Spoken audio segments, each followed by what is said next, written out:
Hi, Keshvi. Hi, Krish. How are Hi, you? I'm doing good. How about you? How are you doing? I'm doing good as well. Thank you. Awesome. Keshvi, I would love to, take your testimonial today to basically help future applicants understand your journey. Your journey was truly unique. You applied to two different programs, and of course, I would love to hear, everybody would love to hear it in your own words. So let's just start with a small introduction about you. So yeah, as you said, I had a very unique profile. Like coming from a background which was properly investment banking, investment management kind of background. I did my bachelor's, followed bachelor's with the specialization in finance and economics, and followed by that I have 4 years of work experience. Worked in different kind of profiles. I worked with Bank of America, followed by HSBC, and then worked with the World Bank, where I was working in investment banking. And after that, I took a bit of a gamble and worked in venture capital kind of profile because I wanted to explore that. So that has been the journey so far before applying for like MBA or masters, which was again a big question, considering the number of years of work experience and the career goals that I have.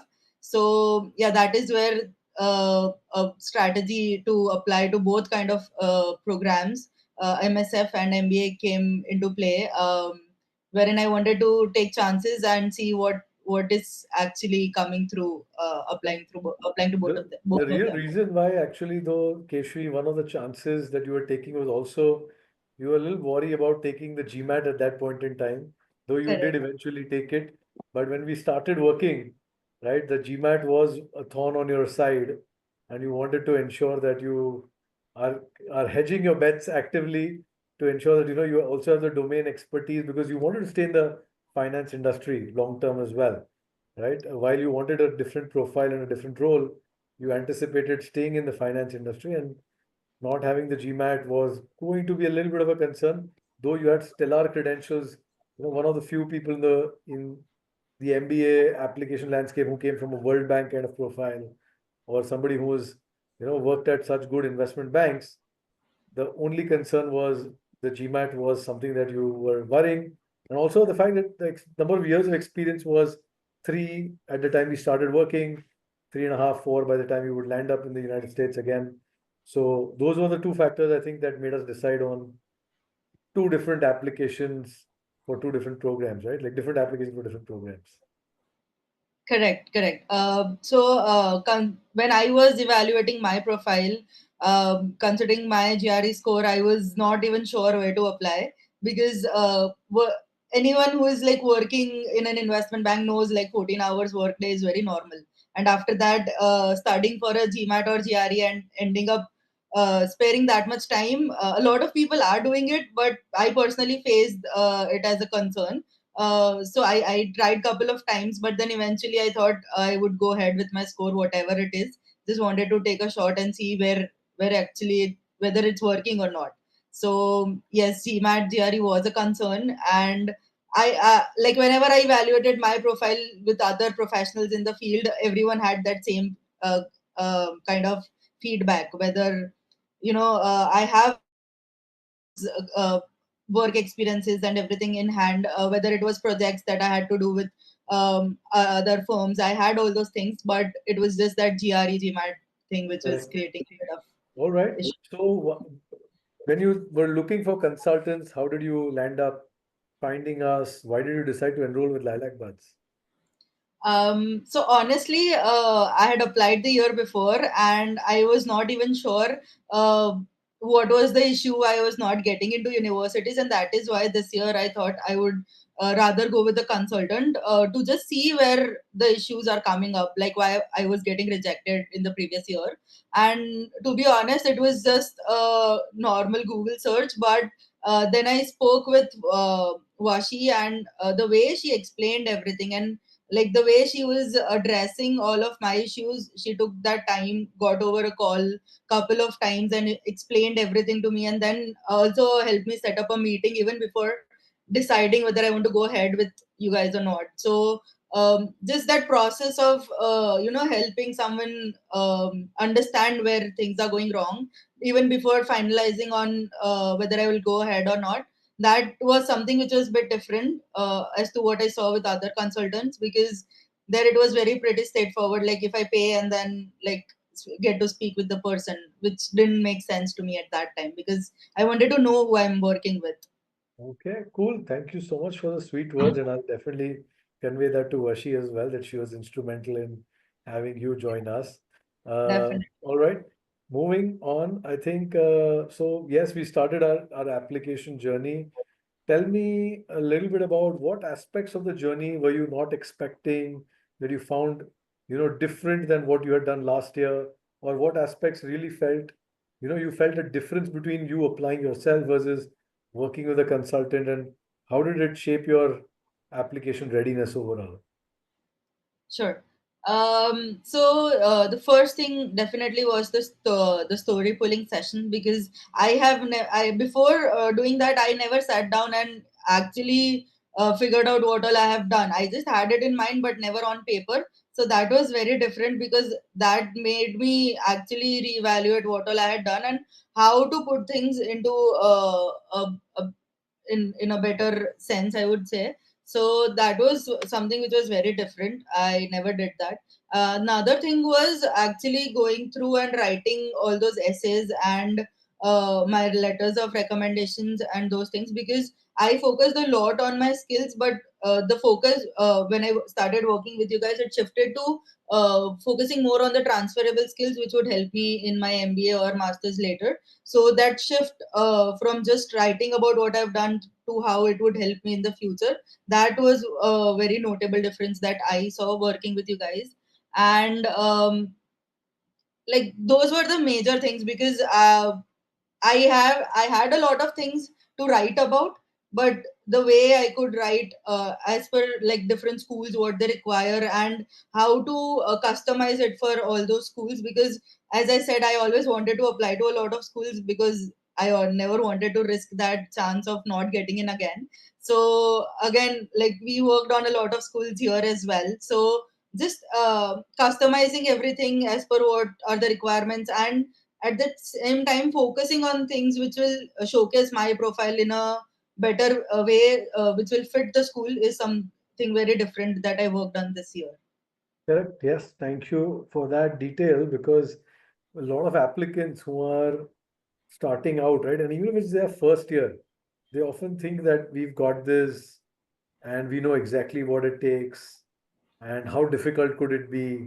And I pretty much tell them that, you need to really know and speak to somebody who's taken consulting and not taken consulting and get into the program and see what the difference was in their profile and their own ability to spend time with their applications. A lot of the MBA folks are also really busy with work and they have a lot of stories, but they don't have time to really think on how to present those stories, which is why somebody is supporting and helping you with getting that readiness levels up.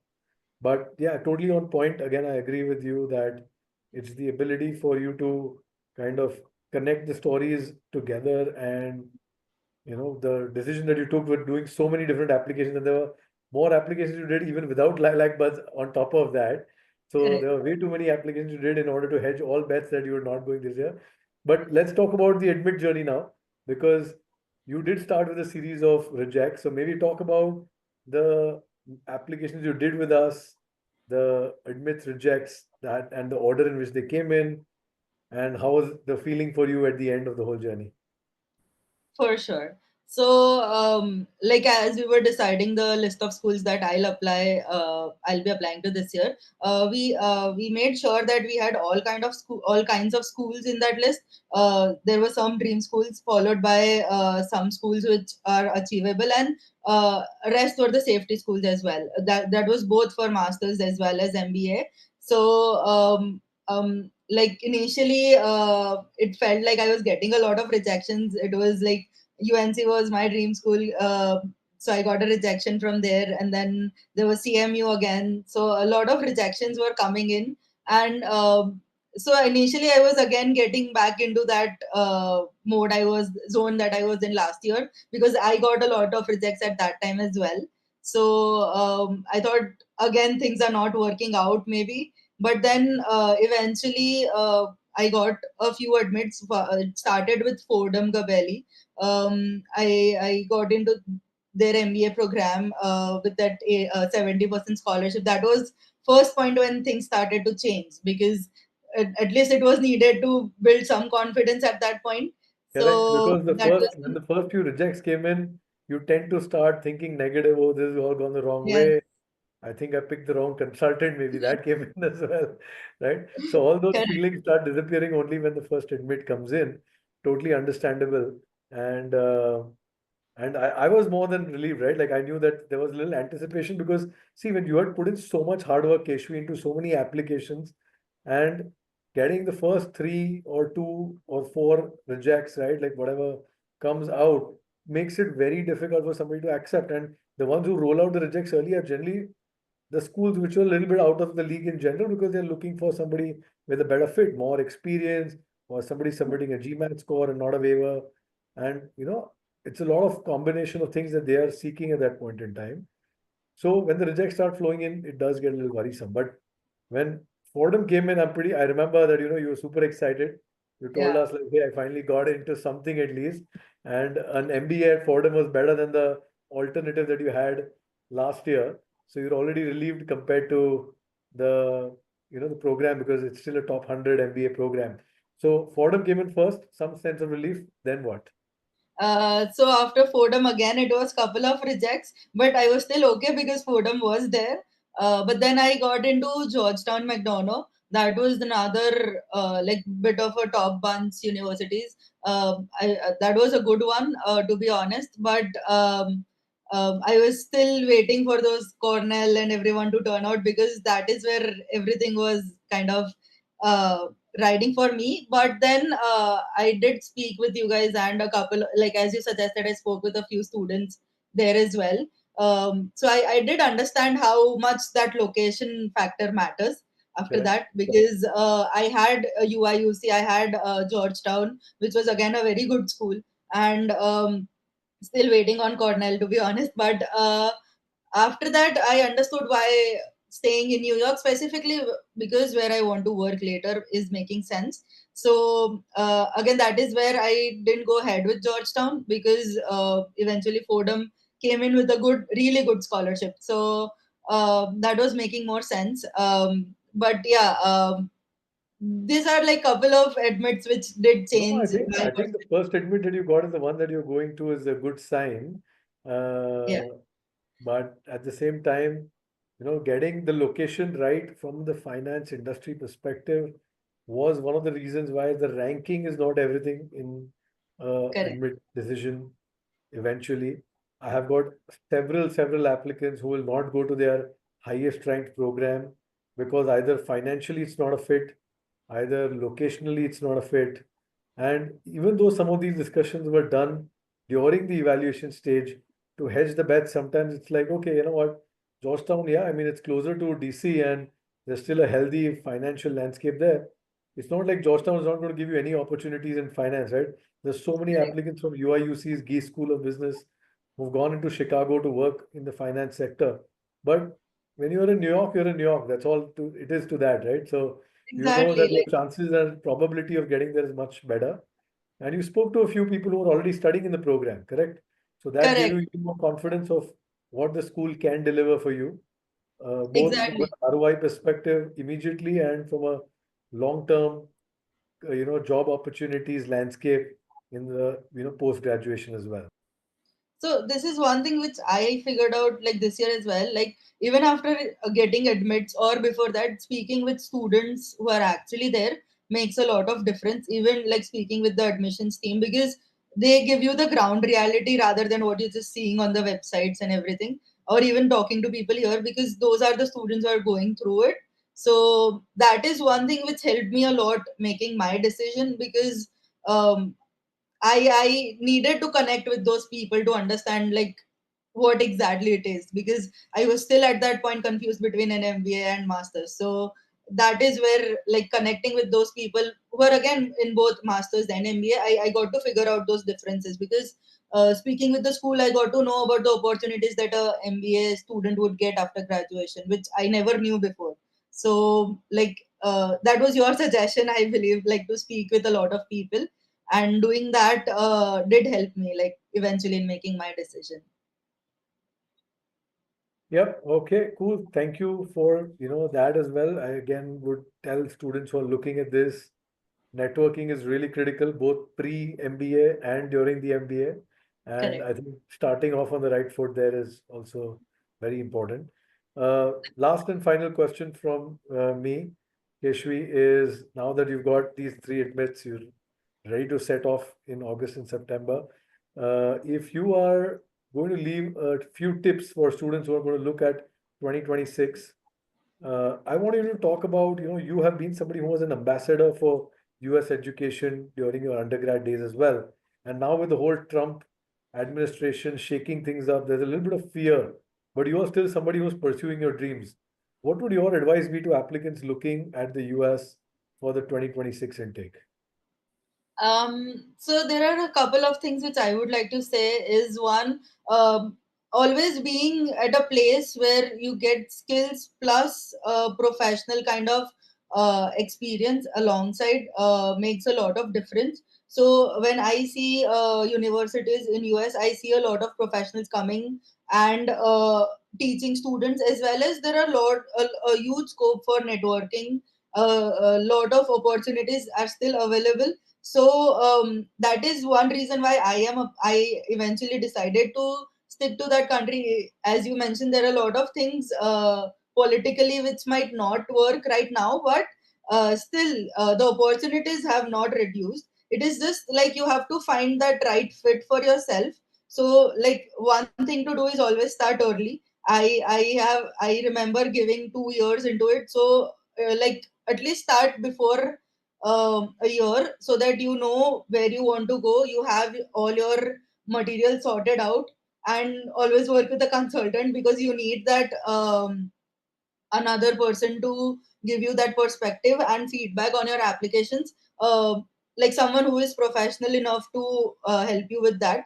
Yeah. So that is where the entire experience of having a consultant comes in. And like other thing would be, please be sorted with your scores, GRE and GMAT, because I know the problems you face if you don't have it, but if you have it early on, it eases out a lot of things. So just being proactive and researching and talking to people is something which will make a lot of difference. Awesome. All right, Keshvi, wishing you the best here. I'm guessing you are this close to landing up in New York now. Enjoy the last few months before you fly off. And For thank you sure. so much for taking the time to do the testimonial with me. Thank you so much for speaking with me again. It means a lot. Thank you so much. Thank you.